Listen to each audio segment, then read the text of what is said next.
자, 155페이지 가면은 이제 도시 내부 구조 이론 이렇게 돼 있죠. 근데 어떻게 뭐 시작하셨는데 해볼만 하세요? 공부? 요, 그래요? 그래, 꼭 뭐 다 합격하자 뭐 이런 얘기겠죠. 이게 요즘 그 합격자 모임들이 이제 쭉 진행이 되고 있고 학원들별로. 예, 그리고 새롭게 이제 등장한 분들이 있는데 그 지역을 가게 되면 새롭게 공부하러 온 분이 이제 어떤 것에 그 자극을 받아서 왔냐면 자기가 봤을 때는 공부하고는 담 쌓고 지내던 사람이 이걸 합격을 했다는 거죠. 거기에 정신적인 충격을 받아서 제가 됐는데 내가 안 될까 싶어가지고 본인이 나올 때 우리나라 사람들이 꼭 그런 게 있어요. 혼자 죽긴 싫다고. 그러니까 또 옆 사람을 설득을 해갖고 둘이 같이 나오는 거죠. 같이 나와서 장렬히 전사할 수도 있고 둘이 같이 합격할 수도 있고 뭐 그런 경우인데 이게 어쨌든 간에 그 공부하러 나오셨으면 강한 의지가 뒷받침이 돼야 돼요. 올해 내가 이거를 동차를 꼭 합격해야겠다. 이거 의지를 갖고 도전하셔야 돼요. 처음에는 뭐 전국 수석을 노리고 온 것 같은 얼굴이었다가 조금 지나면 1차만 돼도 다행이다 뭐 이런 걸로 표정이 바뀌었다가 그러다가 2년 만에 합격을 해도 아주 훌륭한 시험이다 뭐 이런 식으로 해서 계속 늘어지면은 한두 끝도 없는 거예요, 이 시험이. 그죠? 12월 달 이제 들어왔잖아요, 12월로. 그리고 이제 앞으로 한 세네 번 보면 12월이 가는 거죠.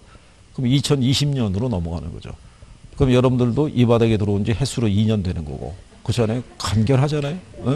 그러니까 열심히 해야 돼요, 열심히. 시간 금방 가요, 시간. 1월 달 되면은요, 한 달 4주 기준 하게 되면 10월 달 시험이죠. 그럼 여러분들하고 저하고 40번 보면 끝나는 거예요. 40번. 그러니까 절대로 날수로 생각하시면 안 돼요. 한 달에 30일이다.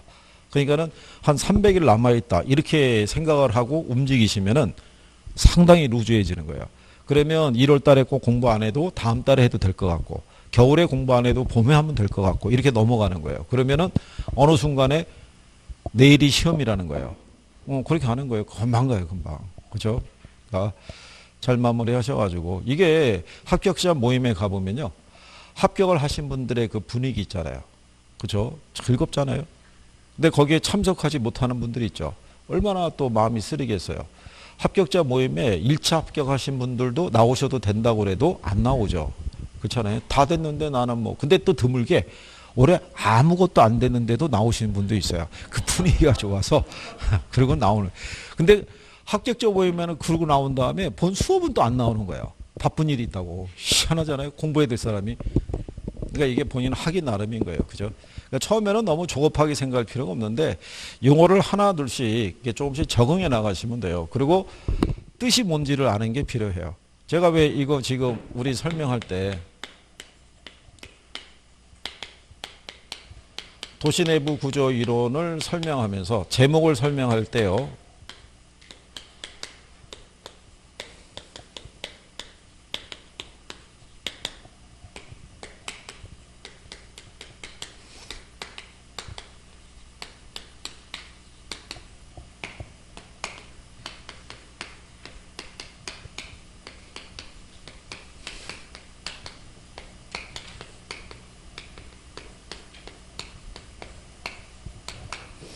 자, 여기 특징이 뭐냐면 학자들의 이름이 들어가 있죠. 이렇게. 그렇죠? 예. 이거를 출제해요. 이걸로 답을 유도해요. 답을. 여기 선형 이론이 있죠. 예. 다음은 이 이론은 어떤 이론에 대한 설명이냐를 준 다음에 박스 안에 첫 번째 지문이 미국의 도시경제학자인 호이트가 주장한 이론이다 이렇게 준 거예요. 그러면 그냥 무슨 이론이겠어요? 선형 이론. 그 다음에 작년에는 얘를 답으로 유도했어요. 무슨 이론을? 다핵심 이론을. 마지막에 해리스하고 울만이 주장한 이론이다 이렇게 준 거예요. 그러면 안에 있는 내용을 볼 필요도 없이 제목만 알아도 바로 답을 어떻게 해야 돼요? 찾을 수 있는 그런 용이 되는 거예요. 그래서 학자들의 이름도 얘기하는 거예요. 그래서 아까 제가 리카도의 차액지대, 튀넨의 위치지대, 마르크스의 절대지대 이렇게 했었죠. 나중에 여러분들은 그 학자들의 이름까지도 연결을 해서 정리해야 돼요. 거기를 기초로 해서 출제를 해주는 거니까. 그러면 이 내용을 보게 되면요. 자, 최초로 도시가 팽창하는 것을 설명한 이론이 여기 있는 버제스의 동심원 이론이에요. 근데 이 버제스의 동심원 이론은요. 튀넨의 고립국 이론에 영향을 받아서 만들어진 이론이 그게 동심원 이론이라고 얘기를 해요. 동심원 이론. 그래서 이제 제일 먼저 나오는 게요. 동심원 이론인데요. 요거는 튀넨의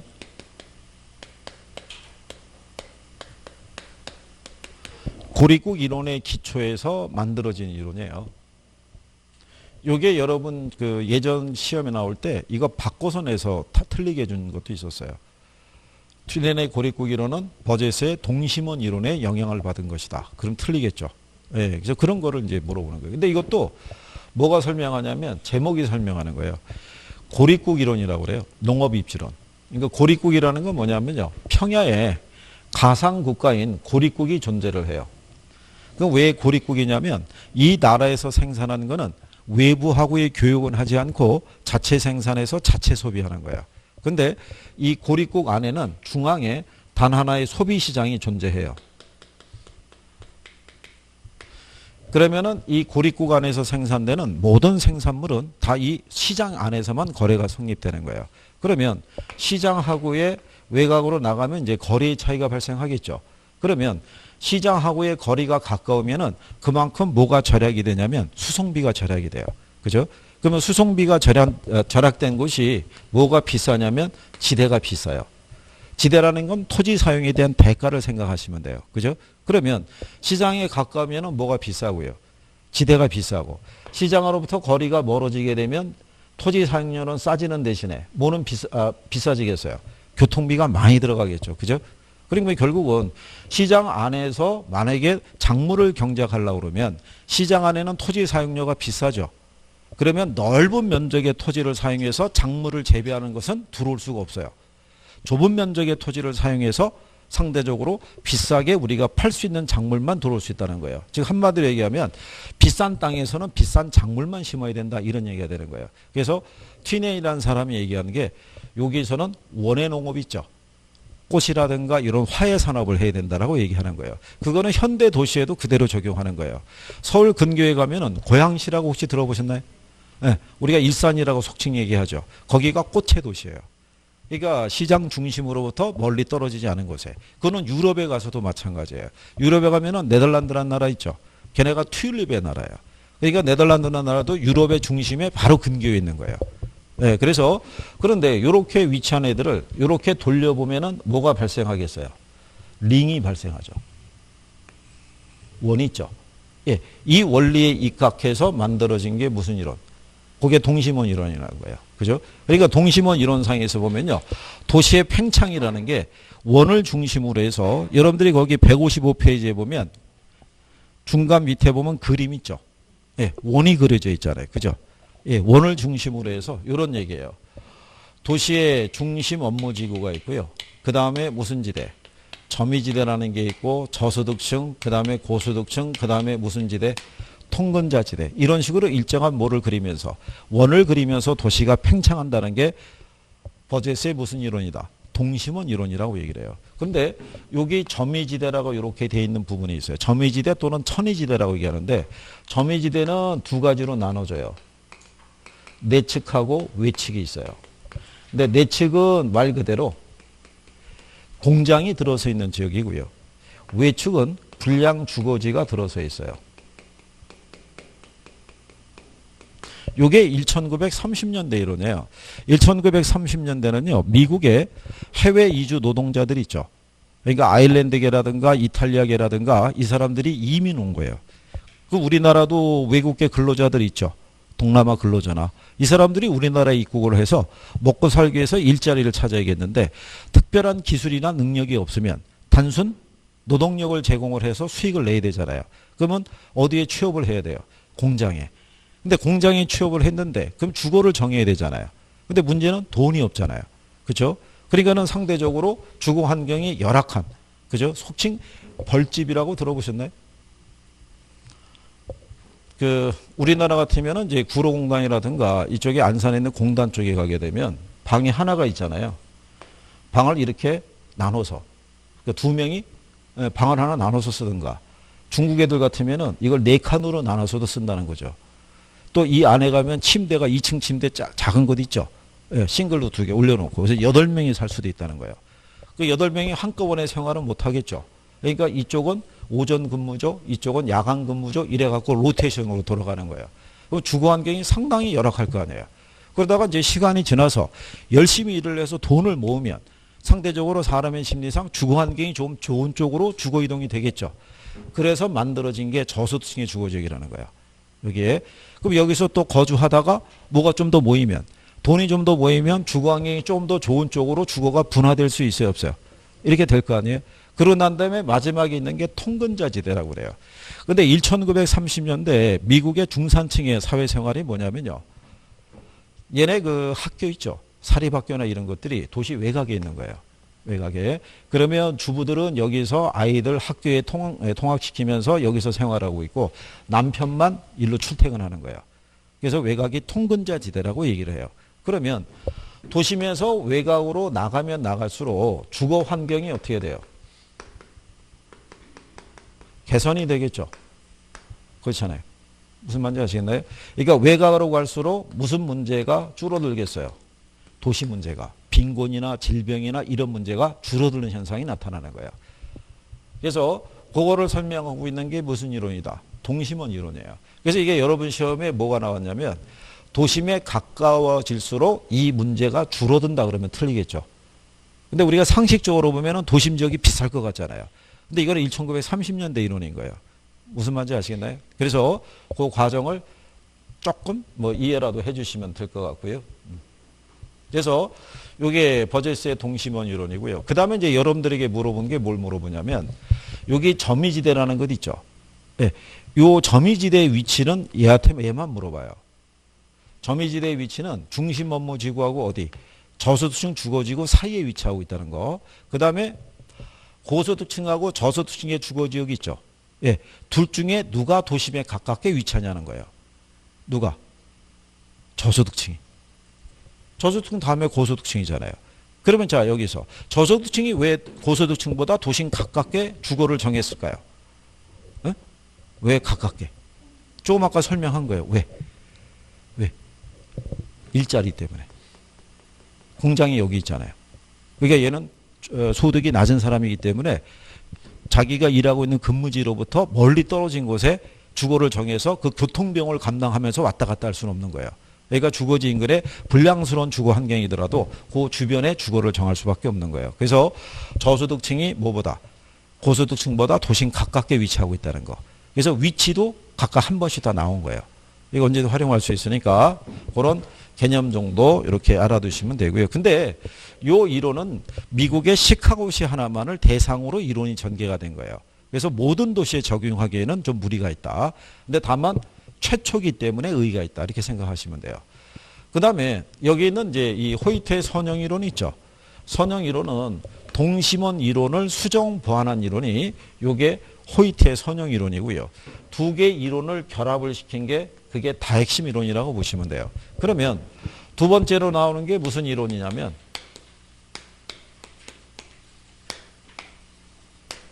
자, 선형 이론은요. 미국의 142개 도시를 대상으로 조사를 한 거기 때문에 동심원 이론에 비해서는 훨씬 더 논리적이에요. 그러면 여기는 도시의 성장은요. 이 교통축을 중심으로 이루어진다라고 얘기를 해요. 즉 여기 보면은 이제 중심 업무지구 지역이 있어요. 이렇게. 그러면 호이트의 선형 이론에서도요. 도시는 이렇게 원을 그리면서 도시가 이렇게 팽창한다라고 주장을 해요. 그런데 동심원 이론처럼 이 원의 크기가 일정한 배열로 가는 게 아니고요. 원을 그리면서 성장하는데 중심 업무지구를 중심으로 해서 이런 식으로 뭐가 도로가 생기는 거예요. 그러면 이 교통축을 중심으로 도시가 팽창한다는 거예요. 그러면 이렇게 해서 중심 지역으로 바로 이 도로가 연결이 되면 도심까지의 접근성이 어떻게 돼요? 좋아지겠죠. 그러면 접근성이 좋은 지역에 고급 주택 지역이 이렇게 조성이 된다는 거예요. 그러면 고급 주택 지역은 가격이 싸요, 비싸요? 비싸겠죠. 그러면은 이렇게 비싼 주택 가격을 지불하고서도 여기에 입주할 수 있는 사람만이 요 교통이 좋은 곳에 입주하겠죠. 그래서 호이트는 도시의 성장은 교통축을 중심으로도 이루어지지만 뭐가 증가한 것도 소득의 증가도 도시가 팽창하는데 아주 결정적인 역할을 해준 거라고 얘기를 하는 거예요. 그러면 여기에 고소득층들이 여기에 주거를 정하면요. 요 주변에 누가 입주한다는 거예요. 중산층들이. 그죠? 그러면 여기 있던 저소득층 있죠. 저소득층은 어디로 갔냐면 이 외곽으로 떨어져 나가 있는 거예요. 그러면 이 주변에 여전히 무슨 지구가? 공장 지구는 이쪽에 따로 떨어져 나가 있는 거예요. 그러면은 동심원 이론상에서는 공장 지구가 도심에 가까운 곳에 위치했었죠. 근데 이쪽으로 넘어올 때는 도심의 주거 환경 정비에 따라 여기에 불량 주거지가 다 철거된 거예요.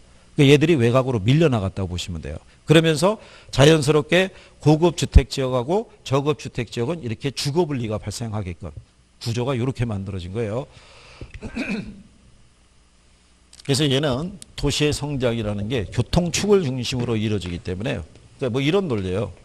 원으로 성장하는 게 아니라 원을 변형한 별 모양 있죠. 예, 별 모양의 구조를 띠면서 도시가 팽창한다고 주장한 게 그게 호이트의 선형 이론이라고 생각하시면 돼요. 예. 그리고 도심 지역에 불량 주거지가 있으면요. 언제든지 거기는 우리가 주거환경 정비에 따라 싹 철거하고 거기 그 시설이나 이런 것들이 바뀌어질 수도 있어요, 없어요? 바뀌어질 수도 있어요. 우리나라 같은 경우도요. 1970년대 있죠, 70년. 그때는 서울의 지금의 왜 소공동 일대 있죠. 거기가 다 불량 주거지였어요. 그쪽이. 근데 예전에 우리나라가 혹시 그 월남전인가 하는데 참전한 거 기억하시나요? 오래전에. 그래서 그때 당시에 우리나라가 외국에 파병을 하고 있다는 사실만으로 외국의 많은 나라들은 한국이란 나라가 잘 사는 나라인 줄을 인식을 했어요. 외국의 군대를 파병할 정도니까. 그죠? 근데 어쨌든 간에 그때 미국 대통령이 우리나라에 방한을 했어요. 그럼 그때 당시의 시절에서는 미국 대통령이면 뭐 국빈 취급하던 때니까. 그래서 환영식이 어디서 열렸냐면 서울시청 있죠. 시청 앞에 광장에서 열린 거예요. 근데 원래 높으신 양반들이 좀 늦게 나오잖아요. 그러니까 외신 기자들이 거기 이제 이게 인서트 이제 그 장면을 따기 위해서 시청을 중심으로 이렇게 카메라를 돌리는데 송동 쪽에 판자촌 이게 잡힌 거예요. 그게 이게 국가적인 망신이잖아요. 그래가지고 높으신 양반이 정리해라 이렇게 된 거예요. 근데 정리해야겠는데 그쪽 일대 땅 중에 화교 소유가 많았던 거예요. 화교. 그래서 화교 소유의 땅은 우리가 강제로 하기가 어렵잖아요. 그래가지고 그 당시에 저기 서울시 공무원이 약간의 사짝긴 설득을 한 거예요. 우리에게 땅을 넘기면 너희들만을 위한 상가 건물을 지어주겠다고 이렇게 약속을 한 거예요. 그래서 땅을 넘겼을 거 아니에요? 철거했을 거 아니에요? 안 지어줬잖아요. 이거. 그래가지고 나중에 서울시에서 미안하다고 사절달이 넘어갈 때 그때 그 약속했던 사람은 담당자는 못 넘어갔다는 거죠. 같이 가면 못 따라오는 거죠. 뭐 거기 가서. 어쨌든 그래서 시간의 경감은 이런 식으로 조정을 해줘요. 그러니까 여기도 그 당시에 이제 이게 정비해가지고 여기에 있었던 저소득층의 이제 주거가 이제 외곽으로 이렇게 나갔다고 보시면 돼요. 그래서 여기는 포인트가 뭐를 중심으로 교통축을 중심으로 도시가 팽창하고 있다는 거. 근데 선형 이론도 단점은 존재해요. 여기도 그 버제스의 동심원 이론보다는 논리적인데요. 여기 여러분들이 도시가 팽창하는 것은 어디에만 초점을 뒀냐면 주택 지역만, 특히 그것도 고급 주택 지역이 있죠. 얘를 중심으로만 도시가 팽창한다고 얘기한 거예요. 근데 도시의 기능이라는 게 주거 기능만 있는 게 아니라 상업이나 공업적인 기능이나 다양한 기능이 있잖아요. 그러니까 주거에 대한 역할만 강조를 한 거예요. 지나치게. 뭐 그거는 이제 그 또 용역 계약을 할 때 이유가 있으니까 뭐 그런 거고요. 어쨌든 그런 게 있다라는 게 선형 이론이고요. 그다음에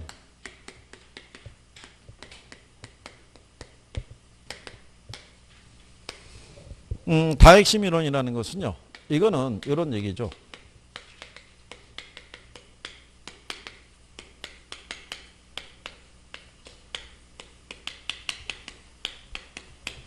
도시의 성장은 복수의 핵을 중심으로 이루어진다라고 얘기를 해요. 그러니까 이 핵이라는 것은요. 자연스럽게 발생할 수도 있고요. 인위적으로 만들어줄 수도 있고 그래요. 그죠? 네. 여러분들이 저기 우리나라 국회의사당에 있는 여의도 아시죠? 여의도가 원래 섬이었는데 여의도를 개발을 한 이유가 어디 있겠어요? 주변의 영등포 상권을 발전을 시키기 위해서 거기를 만들어준 거예요. 거의 증권가 뭐 이렇게 해서 이제 정치 뭐 이렇게 해서 만들어가지고 그러면 그 사람들이 어느 쪽에 가서 영등포에 가서 소비하지 않겠느냐라는 취지로 만들어졌는데 실상은 원래 취지하고는 좀 부합되지 않는 거죠. 여러분들이 아시는 이거 있죠. 얘를 설치한 이유가 이게 지방 상권을 활성화하기 위해서 설치한 거예요. 서울에서 아침밥 먹고 출발해서 오후에 저기 부산에 도착해서 자갈치 시장에 가고 회 한 사람 먹고 저녁에 바다 구경도 하고 올라오시라고 이렇게 해서 해놓은 건데 이게 역전현상이 된 거잖아요. 이거 타고 지방에 있는 인구가 어디로 가는 거예요? 서울로.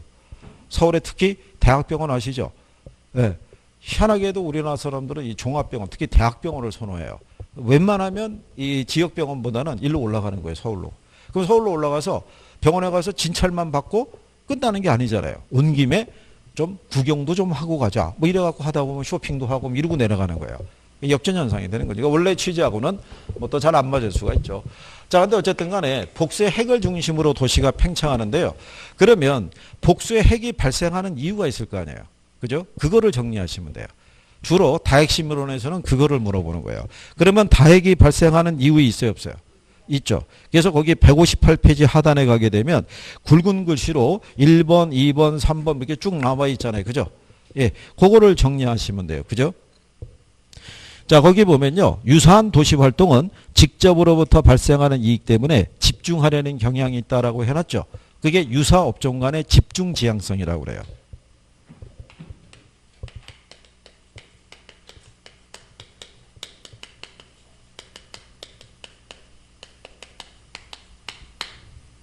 요렇게도 표현할 수 있어요. 풀어서도 줄 수 있지만 유사 업종 간의 집중 지향성 이렇게 얘기를 해요. 이건 이제 우리가 현대적인 의미에서 볼 수 있는 거는 여러분들이 왜 신촌하면 떠오르는 게 뭐예요? 신촌하면 우리가 대학가라고 그래요. 거기가 타운이라고요. 그럼 신촌을 가보게 되면요. 대학만 딱 3개 있냐면 그렇지 않아요. 대학 주변에 주거지가 조성이 돼 있고 그 인근에 지하철역 상권 다 발달이 돼 있어요. 그죠? 이런 식으로 모여드는 과정에서 하나의 중심가가 만들어진다는 거예요. 그게 대학가라는 명칭을 따가지고.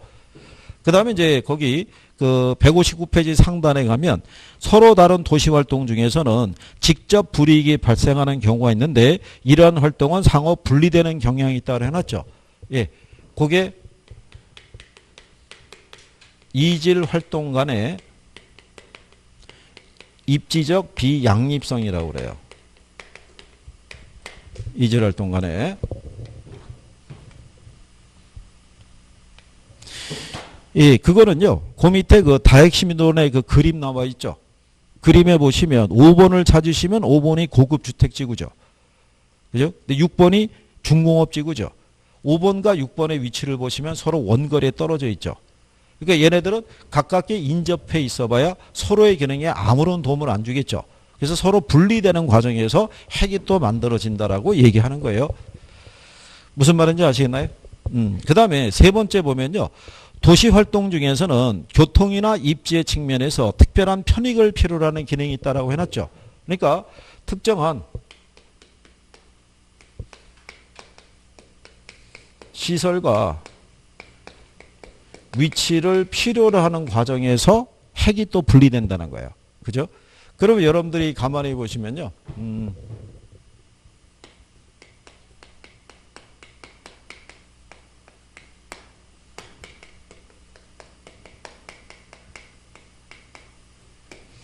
당진이나 평택이나 울산이나 포항이 있죠. 예, 이쪽을 가게 되면 산업단지가 조성이 돼 있어요. 그죠? 근데 얘네들의 공통적인 게 뭐겠어요?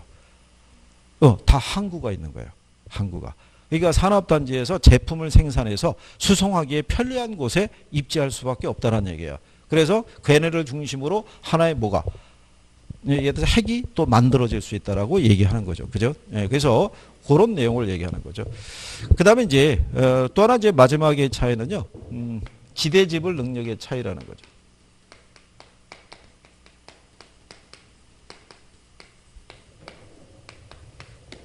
특정한 지역에 위치하려고 그러면 무슨 능력에 따라? 지대지불 능력에 따라 공간의 위치가 틀려질 수 있다는 거죠. 이번에 최근에 나왔을 때 문제의 특징은요. 예전에는 이렇게 제목으로 냈었어요. 그러다가 작년 시험에는 지금 여기 문장으로 이렇게 풀어져 있죠. 예, 이렇게 풀어서 낸 거예요. 그러니까 풀어서 내니까 이렇게만 외워서 들어간 사람이 풀어서 나오면은 헷갈릴 거 아니에요. 그죠? 그래서 혹시 이 사람들이 답을 못 찾을 수도 있겠다 싶어갖고 마지막에다가 해리스하고 울만이 주장했다 이렇게 넣어준 거예요.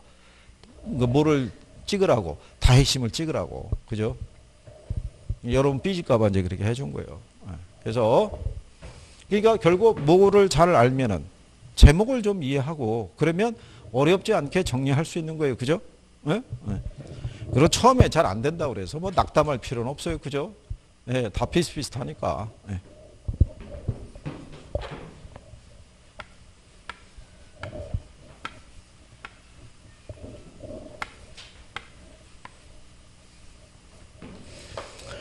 그 다음에 이제 159쪽에 거기 하단에 가면은 입지론이라고 있어요.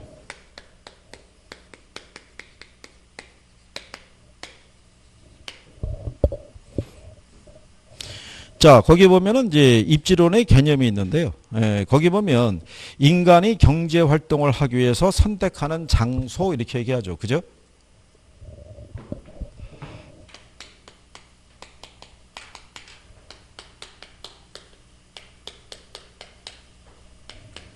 자, 우리나라에 보면은 이제 대표적인 경제 주체가 있어요. 그죠?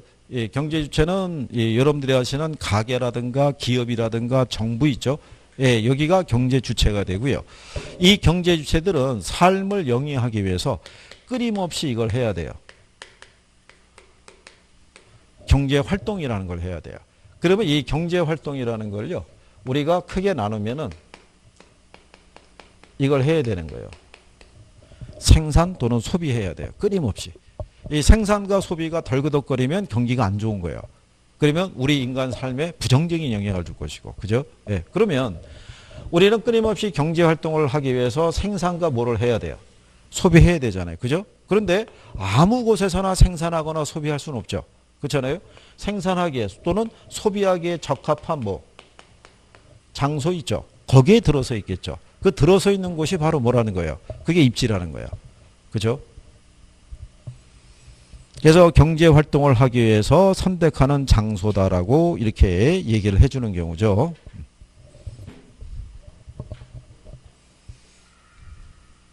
그래서 거기 양가로 2번에도 다시 설명이 되어 있죠. 입지란 도소매업, 제조업, 농업, 오피스 서비스, 주거 공공 서비스 등 각종 경제 활동을 하기 위해서 선택하는 장소를 뭐라고 그래요?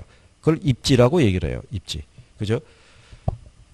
근데 입지 선정이라는 논리가 있어요. 그죠? 입지 선정. 입지가 있고 뭐가 있다? 입지 선정. 그럼 뒤로 넘어가시면 위에서 세 번째 줄에 양가로 3번에 보면은 입지 선정이라고 해놨죠.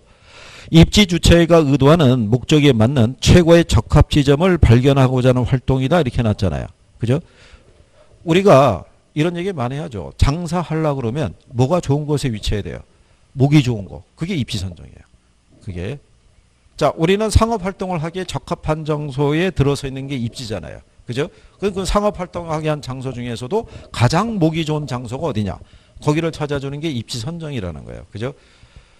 이게 위치가, 입지가 엄청나게 중요한 역할을 하는 거예요. 그죠? 이게 같은 왜 지하 상가가 있다고 그래가지고요. 점포의 매출이 다 똑같질 않아요. 그렇잖아요. 고객이 주로 흐르는 동선에 따라 매출의 크기는 달라질 수 있어요, 없어요? 달라질 수 있죠. 왜 최근까지도 노량진 수산시장의 상인들하고요. 축협 사이에, 수협 사이에서 이렇게 마찰 붙고 막 그랬었잖아요. 근데 지금 이전하기 전에 원래 있었던 노량진 수산시장을 가게 되면요. 그 상인들 간에 3년에 한 번씩 추첨을 해가지고 자리 배치를 바꿔주는 거예요. 이렇게.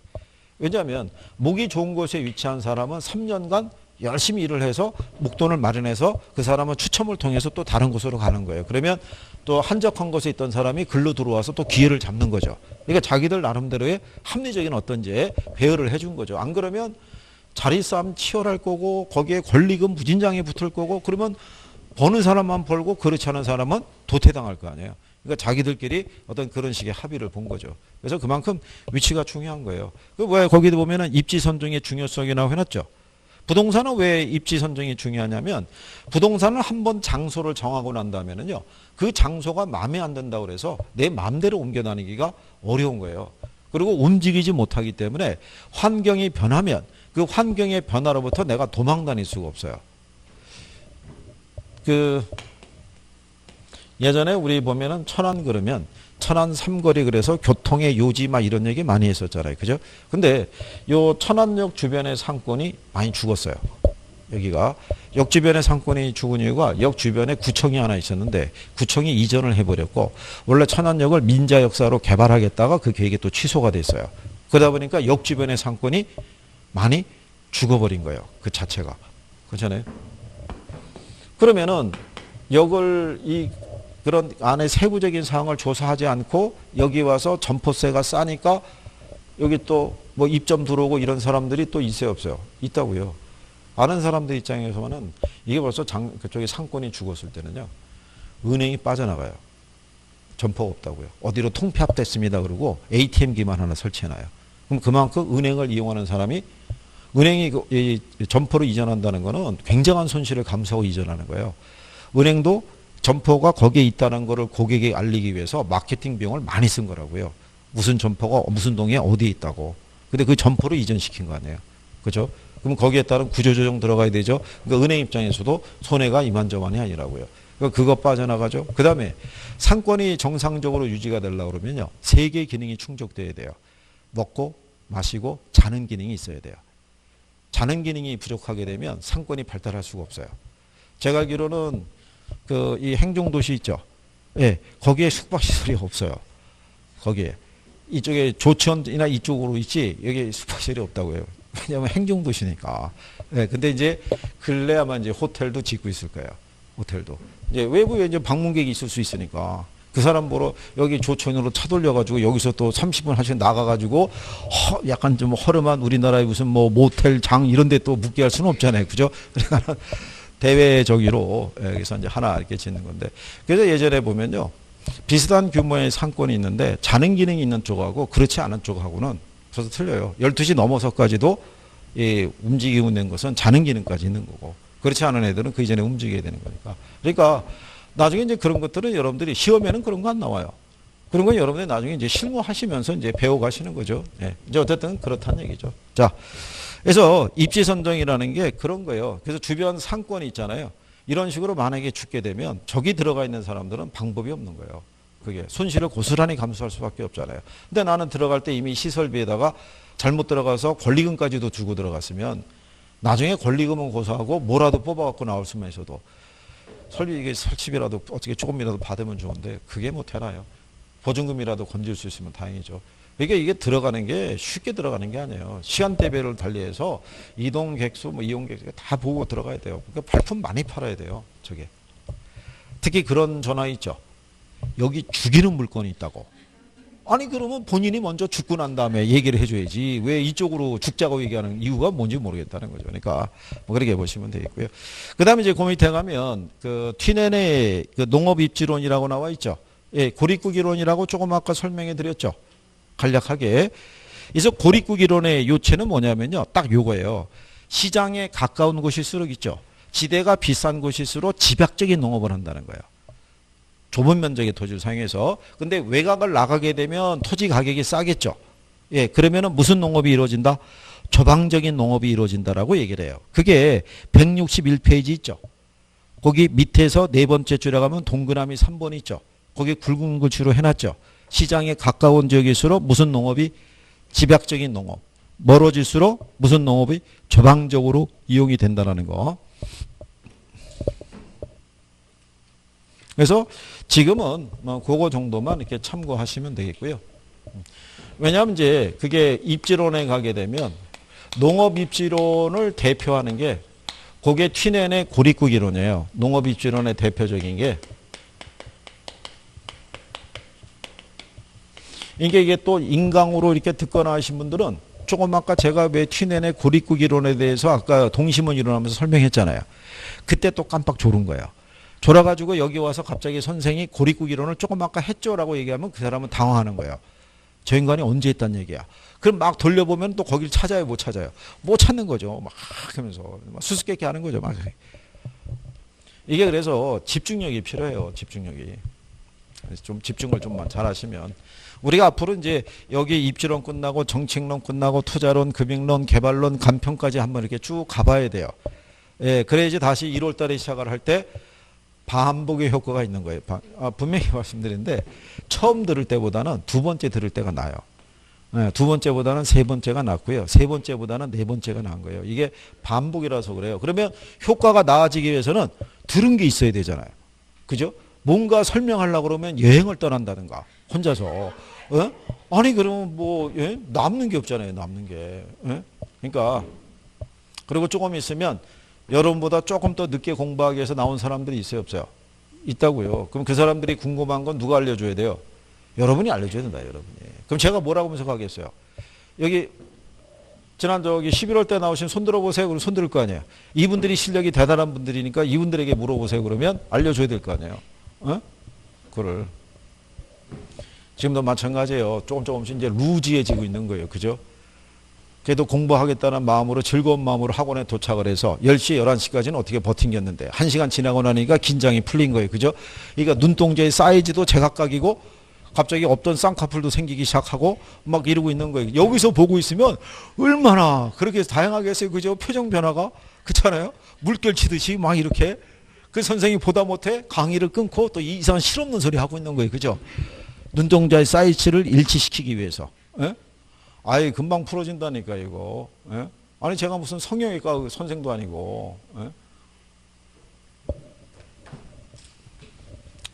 자, 그러니까 자, 농업입지론은 얘가 대표적이고요. 공업입지론이 있죠. 공업입지론은 이 베버의 최소비용 이론이 대표적이에요. 예, 그리고 이제 어거스트 레쉬의 최대 수요 이론이라고 있는데 최대 수요 이론은 올해 시험에서 지문으로 드물게 한번 등장한 거예요. 예, 그래서 이제 일단은 무슨 이론이 일단 중심이냐면 얘가 중심이에요. 무슨 이론? 최소 비용 이론. 자, 그런데 그 공업 입지론에 보게 되면요. 162페이지에 거기 보시면 밑에서 5번째 줄 정도에 보면 입지 선정에 관한 입지 인자라고 해놨죠. 그죠? 예. 요 베버라는 사람은요.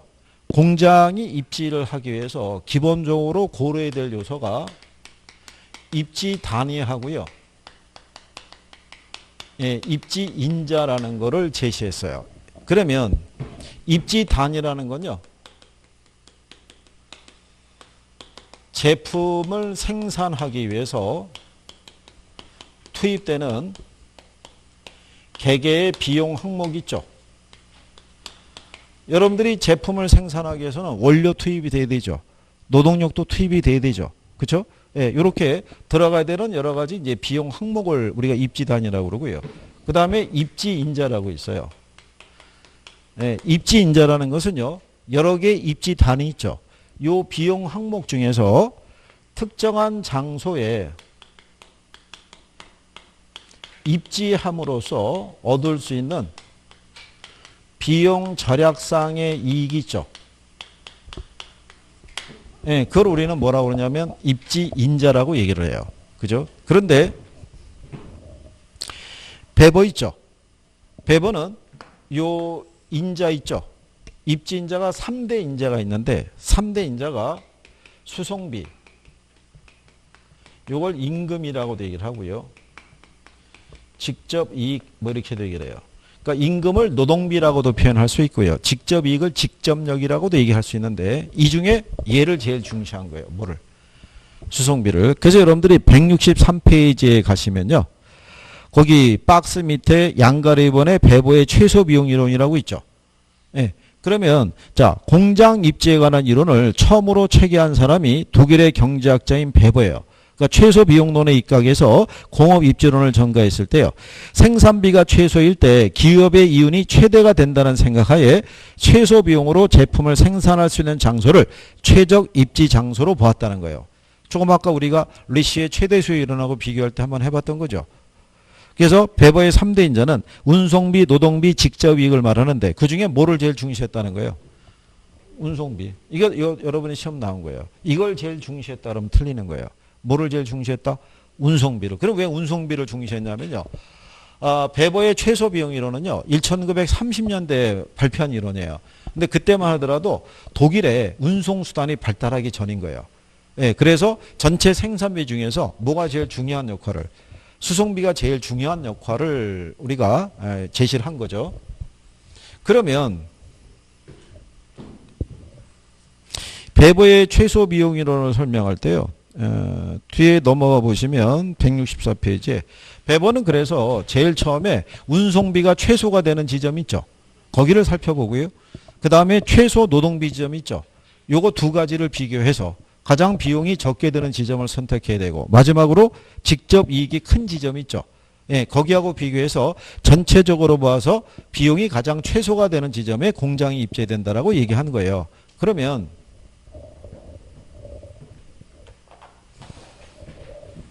여기서 뭐 다 저기 하실 필요는 없는데요. 예, 그래서 여기서 얘기하는 건요. 제일 먼저 무슨 지점? 최소 수송비 지점. 그 다음에 최소 뭐 임금이 발생하는 지점. 그 다음에 직접 이익이 뭐가 되는 지점. 예, 최대가 되는 지점을 차례대로 비교해서 전체적으로 비용이 가장 최소가 되는 지점에 공장이 입자라는 얘기예요. 자, 그러면 자, 이해만 해보시면 되는 거예요. 뭐 안 그리셔도 돼요. 설명만 들어보시면 되는데요. 그 예전에 우리나라 그 자동차 3사가 있었을 때요. H사가 있었고요. K사가 있었고 D사가 있었어요. D라고.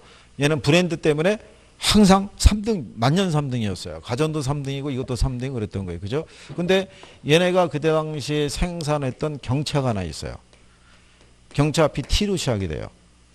이게, 예, 그래서 실명을 얘기하기는 좀 그렇고요. 그죠? 예, 지금 뭐, 미국의 GM인가 걔네가 인수해가지고, 지금 뭐 이거 스파클인가 뭔가 그걸로 해서 이제 그 명칭이 바뀌는 이제 경차로 쓰고 있죠. 근데 얘네의 생산 라인이요. 인천에 가면은 부평이라는 지역이 있어요. 거기 하고 남쪽에 가면 창원이 있죠. 예, 생산 라인이 요거 두 개 있었어요. 이렇게. 근데 얘네가 이 경차를 생산할 때 생산 라인을 여기다 둔 거예요. 여기다가. 그럼 여기다 둔 이유가 뭐냐면 여기서 생산하나 여기서 생산하나 이건 똑같이 들어가요. 비용 항목은. 차 하나 생산할 때. 근데 이 경차 있잖아요. 얘는 생산해서 주로 이 부산에서 선정을 해서 외국으로 수출했었어요. 이게 원래 유럽 특히 저기 이태리라든가 프랑스 같은 사람들은 이 경차를 선호해요. 글로 주로 수출한 거예요. 근데 여러분들이 보시면 여기서 여기까지 들어가는 내륙 수송비 하고요. 여기서부터 끌고 오는 내륙 수송비를 비교하면은 여기가 훨씬 싸죠. 그렇잖아요. 그러니까는 전체적으로 봤을 때 뭐가 제일 절약될 수 있는, 수송비가 제일 절약될 수 있는 지점을 먼저 선택을 한다는 거예요. 그래서 의도적으로 여기다 뒀다는 거예요. 근데 그 다음에 또 하나의 논리가 뭐냐면요. 임금이 있죠. 임금. 임금은 지역적으로 차이가 있다는 거예요. 노동력은 풍부한데. 그죠? 그럼 만약에 여기 창원에서 사람을 고용하면요. 한 사람당 100만 원은 줘야 된대요. 그죠? 근데 여기 천안 정도에다가 공장을 세우게 되면 1인당 90만 원만 줘도 된대요. 그러면 인건비는 여기가 싸잖아요. 그러면 기업의 입장에서는 공장을 창원에서 천안으로 이전하는 걸 생각해 볼 수 있겠죠. 근데 일로 이전하게 되면 뭐가 또 발생해요? 그렇죠. 추가되는 운송비가 발생하죠. 추가되는 운송비가 10만 원 미만이라고 그러면 옮길 수 있다는 거예요. 무슨 말인지 아시겠죠? 근데 10만 원이 들거나 10만 원 이상이면 굳이 옮길 필요가 없다 이런 얘기예요. 그러니까 제일 먼저 최소 수송비 지점을 살펴보고 그 다음에 최소 노동비 지점하고 비교해보라는 얘기예요. 비교해서 어느 게 더 비용을 절약할 수 있느냐. 무슨 말인지 하시겠나요?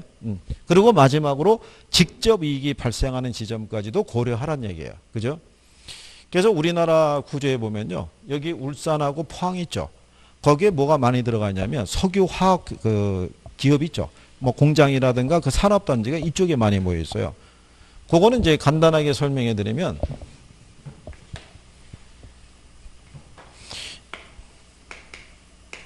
원유 아시죠? 기름. 그죠? 예.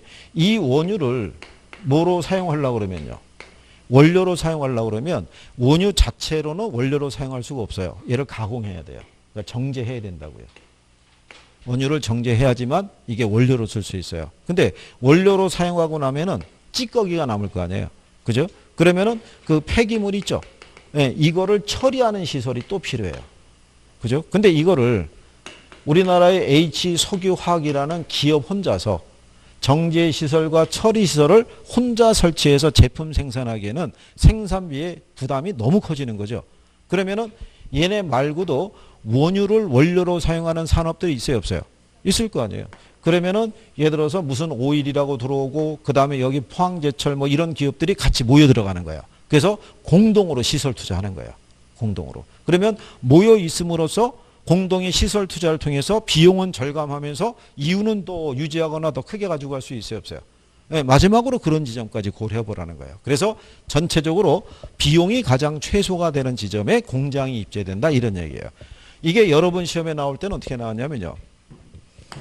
얘도 최소가 되고 얘도 최소가 되고 얘도 최소가 되는 지점에 입재하면 틀리잖아요.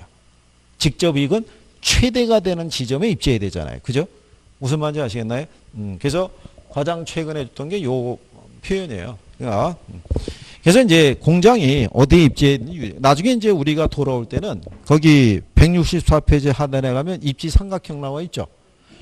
이게 예전에 여러분 시험에 나왔던 그림이에요. 이게 저기 15년 전에. 예. 이게 저기 유명한 그림이에요. 이게 저기 그 9시 KBS 저기 뉴스 있죠. 예, 거기에도 나온 그림이에요. 이게. 그래서 이렇게 어렵게 나왔다. 뭐 이렇게 해서 한번 나왔던 적이 있어요.